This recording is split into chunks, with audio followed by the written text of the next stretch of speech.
Hey there, welcome to my channel. My name is Sophia and I'm a cosmetic chemist. I wanted to film a different type of video today and do more of a story time.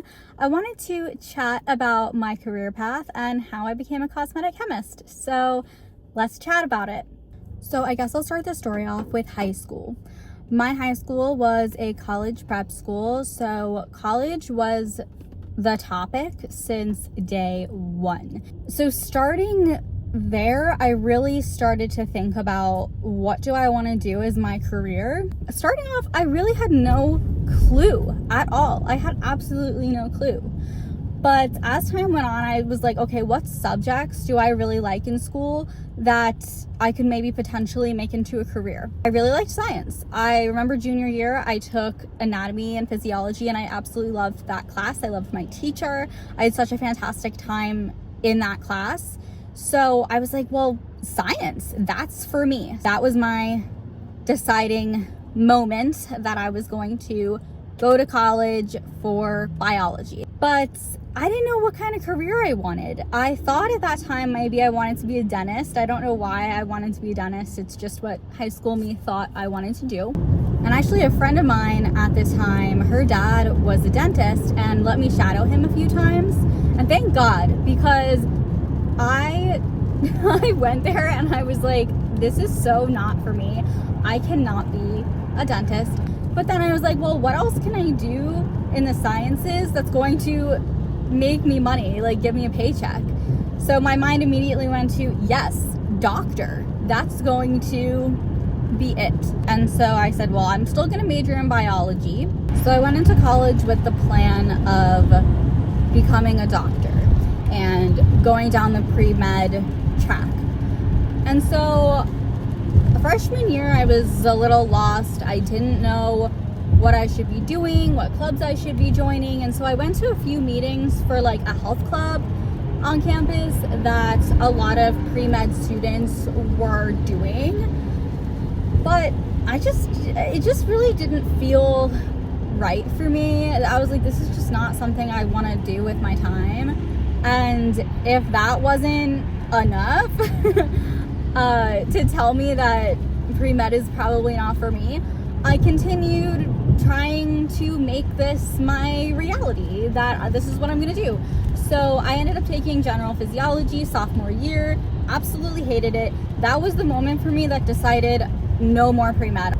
After that, I pretty much only took like plant biology, ecology, environmental bios, and I was like the only one in my major kind of doing that. Like everybody else was like pre-med, but for me, I had to do what was right for me, and that was more of the environmental science stuff at the time. Also in college, I had 2 internships. Both were about plants, and I also really liked micro. I remember taking micro and I was like, okay, this is cool, and I feel like it's also relevant to like environmental bio and plants science as well. So my second internship in college, everybody there was kind of saying the next step after undergrad is going to be a PhD program.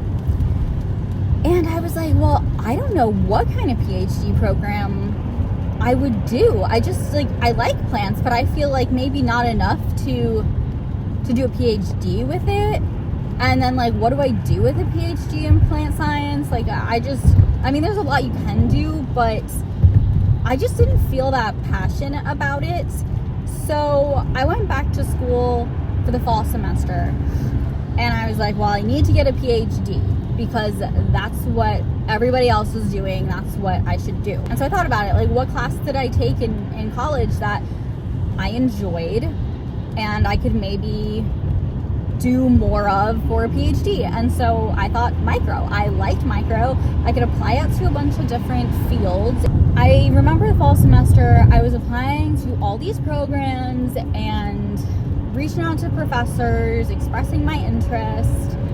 But then when decision time came around, I didn't get into any school.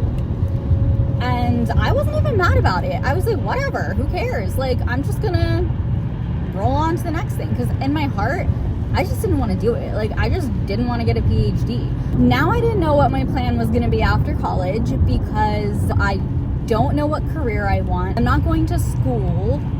So I graduated from undergrad in May of 2020. So it was kind of like the beginning, middle of the pandemic. So I remember applying to just random jobs after I graduated. And I ended up landing a temp job at a diagnostic lab, which was supposed to be only a 3-month contract. It got extended, but I quit after 4 months. And it was probably the worst job I've ever had in my entire life. And so basically what I did at that job was sample intake and then distributed them to the appropriate labs for testing. But the reason why we were hired was because of the COVID pandemic. So we were getting a ton of COVID tests, like every single day. It was mountains and mountains of COVID tests.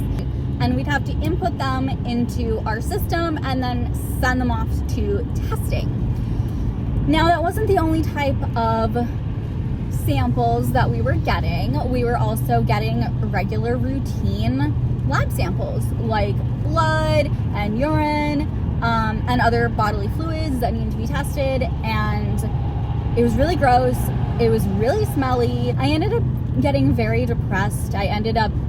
My skin was breaking out like crazy because I just wasn't really taking care of my skin. I wasn't eating the best. I was stressed out. I was just in a terrible mental state. I ended up at that point really starting to focus in on my skincare because that was something I could control. I was like, well, I gotta figure out how I'm gonna get my skin better. And that's when I really started diving into skincare and ingredients. And I feel like a lot of people did this during the COVID pandemic, and I am one of those where I really got into skincare and focused on my skin. And at this point is pretty much when I realized that cosmetic chemistry was a career path, because I really didn't know that it was something I could do. I mean, obviously I knew that somebody had to make the products. Like, I knew someone had to make cosmetic products, but I just didn't really, I guess, understand how much science was involved in it. So about 3 months into my temp position, I started applying to other jobs because I was really unhappy, and I ended up getting a job at a genetic sequencing company. And at first I was really happy with it. I really liked the job. I felt like I was actually like doing science because you know, I got to use pipettes, I got to do a little bit of math, I got to, you know, do dilutions, like, you know, all that sort of science-y stuff. And I enjoyed it at first. But about 6 months into the job, I started to just get really bored. I just didn't want to do it anymore. And so I just started applying to different jobs again. And at this time, I was really trying to apply to as many cosmetic companies as possible because that's what I really wanted to do. And nobody was giving me an interview. And so I ended up interviewing with a lot of pharma companies. In my heart, I didn't want to do that. And it didn't work out with anybody. It didn't work out with any pharma company.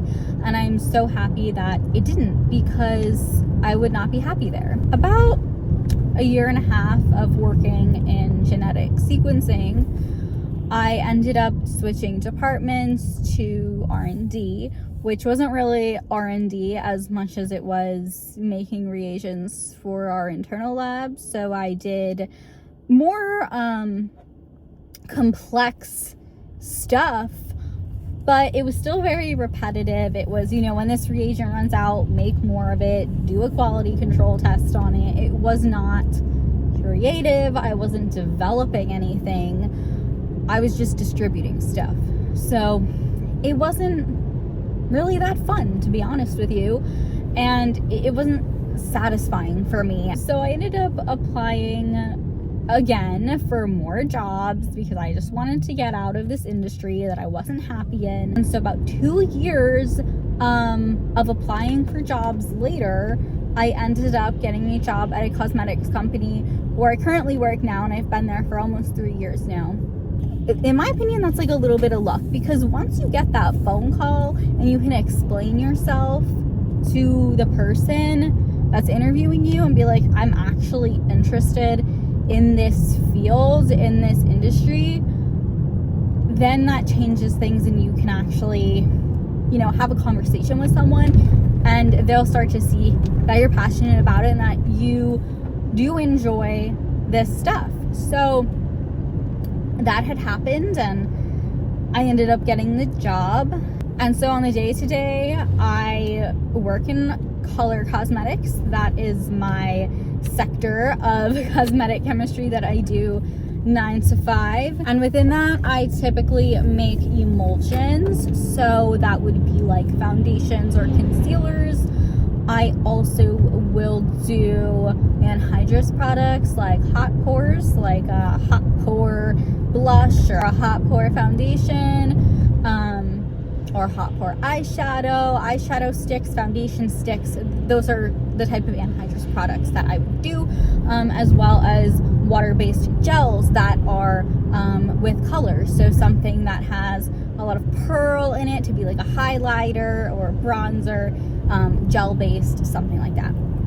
So that is what I do now, and I really enjoy it. I get to be creative, and it's a lot of fun for me. So that is my career path. It is not super straightforward, but I guess that's kind of the point, because if you really don't like something, you don't need to stay in that job or in that industry. And one day something is just going to click. Something is going to happen that's going to just work out for you, and everything's going to be fine. I want to stay in this industry. I don't want to go back to anything pharma related. If I could expand upon what I do, I would love to get more into skincare. I would love to get more into hair care, and kind of become more educated on those things. And that is one reason why I decided to create my home mini lab, so that I can work on those things, so that I can educate myself. So yeah, that's basically all I wanted to chat about.